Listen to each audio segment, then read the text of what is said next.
Nung pang February. Oo. Kasi Yes, ngayon, yes, sir. kasi ngayon July na. Sige, kasi tumakbo ka pang mayor, no? Don, kung nanalo ka bang mayor, tutuloy mo ba itong pagsasabi mong ito?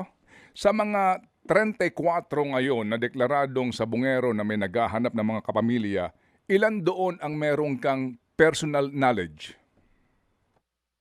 Lahat po yan, may personal knowledge po ako. Okay, saan dinadala halimbawa itong mga nawala dito sa arena sa Santa Cruz, Laguna? Oo, saan sila dinala? Saan?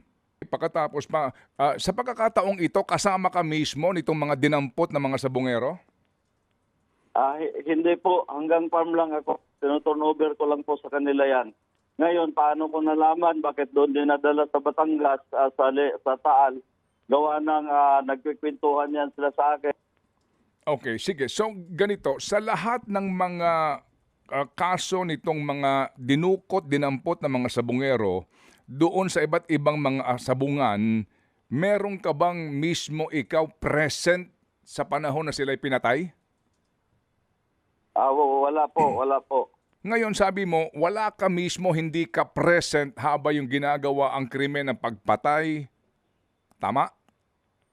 Yes, sir. Doon sa mga kamoy napanood mong video, identified roon yung mga tao na gumagawa ng karumal-dumal na krimen na yan? Identified mo sila? Yung mga tao ng pulis doon sa palaisdaan, hindi ko identified, gawa ng hindi ko kilala. Pero yung mga pulis, kilala ko sila.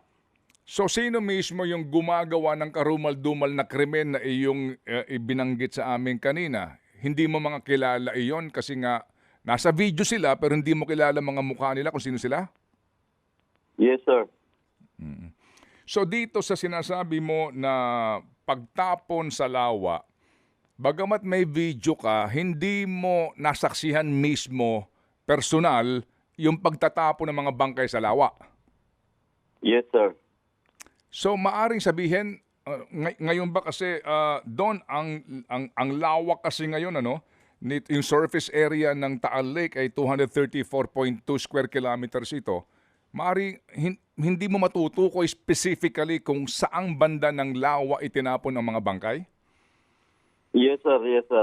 Yung voucher na sinasabi mo, no, na hawak mo ngayon, no, sa voucher na iyon, ano ang nakasulat? Ano ang nakalagay?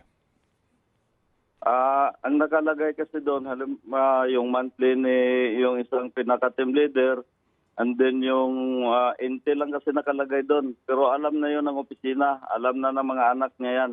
Pag sinabing intel, may katayan na nangyayari.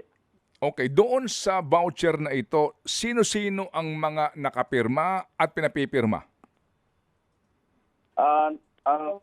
Ako mismo, ang kumukuha kasi doon, ako ang pinapapirma. Sa hawak mong voucher, halimbawa lang ngayon bilang sample kumbaga, sino nakapirma at magkano halaga at anong petsa? Sandali. Kasi yung Go ahead, may Greg. pangalan sila doon. Halimbawa, nila blank, blank, blank. Pangalan niya, tapos amount. Ngayon, ako lang ang nagre-receive noon.